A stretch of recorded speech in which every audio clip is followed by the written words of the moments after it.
Hey Flower Tribe, it's Kelly Lehman and Lucy Lehman, and today I want to give you some great tips on hydrangea arrangements.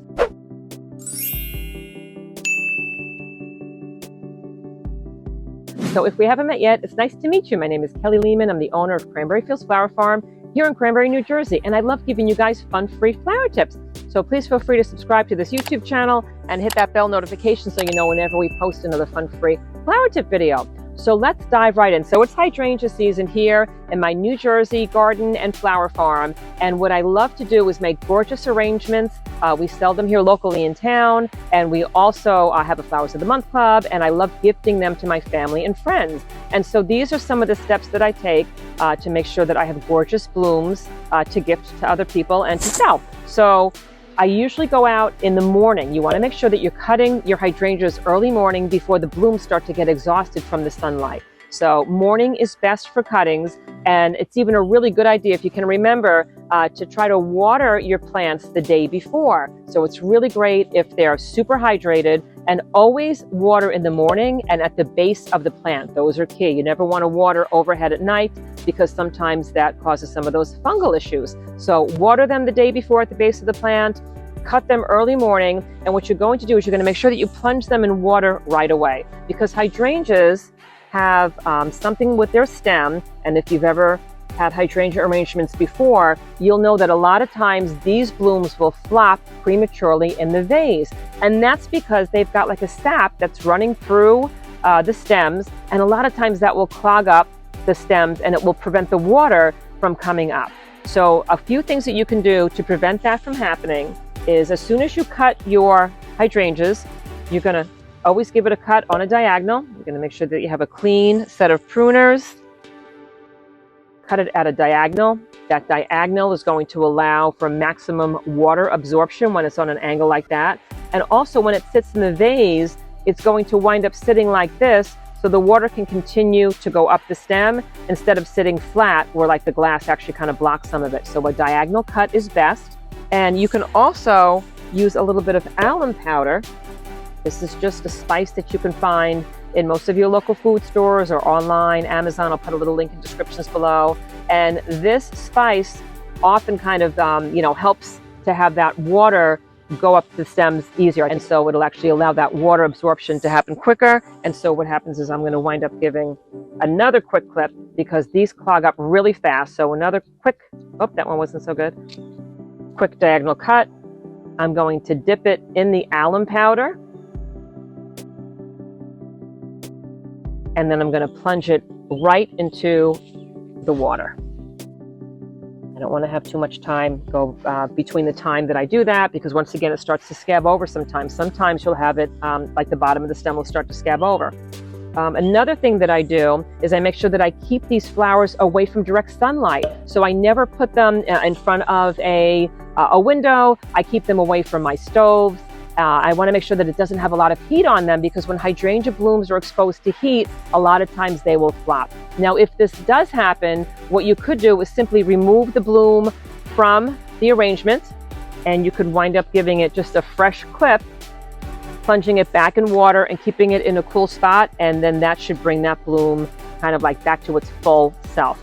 Now, another thing that I like to do is I remove the leaves from my plants before I put them in an arrangement. And I realized that I didn't do that with this one. I think I was in a hurry, and I just kind of like, put it in here real fast. I'll remove the extra leaves that are on the plant, because right now when these leaves are on here, the water's going to come up the stem and it's going to hydrate all of these leaves, and it's going to leave less water for the bloom itself. So I'm going to help out the plant by removing all the excess leaves that are on the stem. Get rid of all these. Sometimes I'll leave a couple on top just because they look pretty in the arrangement, but all the ones that you're not going to see, I'm definitely going to remove, especially the ones that are damaged, because that just makes the arrangement, look kind of crummy. And I also want to make sure I never have leaves on the bottom of the stem that are in the water, because that can cause bacteria in the water. So I'm going to give it another fresh cut, because as I was talking, I might have had like a little scab over, that sap might have kind of clogged it up. Fresh cut diagonal, and I'm going to plunge it right back into that vase of water.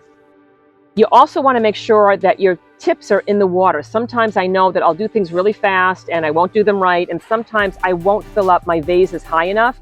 So you're going to want to make sure that you have nice full, beautiful vases filled with water. And you also want to make sure that you change the water every 2 days, because that's going to get rid of all the bacteria that might have started to form in the water. And that's going to keep your plant happier, and it's going to help that water to absorb faster.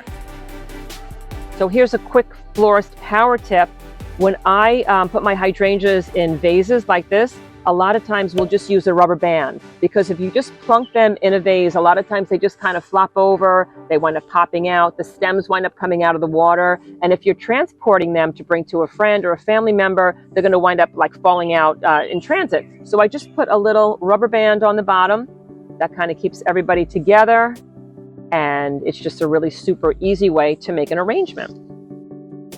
Guys, a lot of times as I'm cutting blooms from my hydrangea plant, I'll just have like 1 or 2 like single blooms, and you can use like the single bud vases for those. They're absolutely beautiful. I'll try to find a couple links to those and put them in descriptions below from Amazon. But if you're just cleaning up your plant, instead of throwing out some of those tiny blooms or throwing out some of those blooms that have like a big flower head where some of it still looks fresh but the rest of it looks crummy, you can just cut them out and put them in those little vase jars. So let me show you what one of those looks like. Here's one of those cute little bud vases. I don't know, it looks like a little mini mason jar, just enough to hold 1 bloom, but look how cute that is in my bathroom.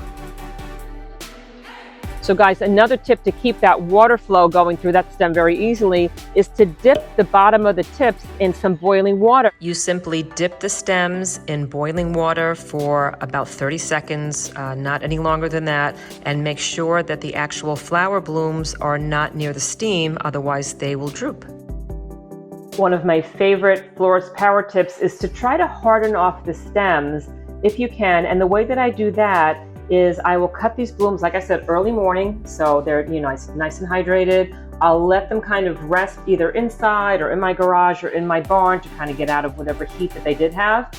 And once I let them kind of, like get room temperature, they kind of, acclimate to the house, I will pop them in the refrigerator, but I want to make sure that I don't put them near any fruits or vegetables, because fruits or vegetables will give off a gas that flowers don't like, and it actually makes them like bloom and wilt a little premature. So I'm going to keep them in its own little spot for at least an hour. The best bet would be overnight if that's at all possible, and that's going to make those stems a little bit sturdier, and then it's going to help with that water absorption. So I'm going to check on you in just a bit. You want to make sure that your hydrangeas are not in front of a window where it's getting direct sunlight, because that's just going to make the hydrangeas flop from the heat. And you're also going to make sure that your hydrangeas are not near a stove where there's like boiling water or any kind of heat, or near any kind of heat ducts. So find a nice place on your counter or someplace else where it doesn't have those heat sources, and it's going to stay nice and cool, and it's going to stay out of direct sunlight, and that's going to keep your flowers looking fresher longer. Another thing I do with some of those little tiny blooms that I just wanted to cut out of the plant, if they're semi-dried or dried, you can actually add them to either fresh or dried flower arrangements by just kind of placing them anywhere you like to fluff out the arrangement or to give it some height, because once they start to dry out, they no longer need water to look terrific. So this is a beautiful, beautiful little tiny piece of a bloom, but it just added like another inch of height to this arrangement, and it's going to stay looking beautiful like this. And you can also give some of these blooms a little shot of florist spray paint, and that will make the color a little bit brighter. So this is a spray paint that's just for flowers. This one's actually called Just for Flowers, but there's a lot of them on the market. I'll put a link to some of those in descriptions below. You can buy them on Amazon if you like, or in your local, like Michael's or AC Moore's, or some of your garden centers might have them. But this is made just for flowers, and I'm going to get rid of that little grasshopper. And I'm going to give it a little spray, and it's just going to brighten up some of those dried blooms. And now these are going to dry, and you're going to have a more vibrant looking dried flower arrangement. You can also use them on some of the flowers that are still fresh, so you don't have to just wait until your flowers dry out. This one over here is pretty fresh. I don't want to bother Lucy with this, so I'm going to actually show you one over here that's kind of fresh, and give it a spray. Here's a really simple trick. If you have a hydrangea that you've cut from your garden and it has either a bent neck or a neck that's kind of like semi-bent over, or it almost looks like it's semi-crushed, if you can find the straws that are used for smoothies. They have, like a larger opening, and just put it in, put the stem inside of it and then push it all the way up to its highest point, and that will act as a support, because what you want to do is make sure that the water can continue to come up that stem into the bloom, and a lot of times though that bent neck will continue to bend until it kind of makes it so that the water can't get up. But this tube is going to stop that from happening. It's going to act as like a support system, and as long as that water continues to travel up the stem, it's going to keep that bloom fresh. This has been in water for about a week right now, and that's my tip for today. So thank you so much for joining us in this video, and please feel free to hop on over to my Cranberry Fields Instagram page and say hi. You can also check us out on TikTok, and I made a few podcasts for you. You can find those wherever you listen to podcasts. Also know that I made a whole bunch of online, easy to follow flower courses that teach you how to grow amazing flowers just like these in your own backyard. I chose some of my absolute favorites, and I tried to find varieties that were super easy to grow, and then I made a whole bunch of online courses to teach you how to grow them yourself. And please let me know where you're viewing this from in this great, big, beautiful world. I love to see how our flower tribe is growing around the globe each week. And please check out my Kelly Lehman's Flower Tribe Facebook group, because there's thousands of gardeners and they're all over the world, and they're asking and answering loads of garden questions over there. All these will be in descriptions below. And also know that YouTube has now allowed me to have a super thanks. That's in the bottom of this video screen, and you can also buy us a cup of coffee or let us know if you're enjoying our content, or you could just add a like or a comment in descriptions below, and I would so appreciate that. And thank you so much for joining us in this video, and I will see you in the next video. Flower video. I don't know what I'm saying. Sorry, looper.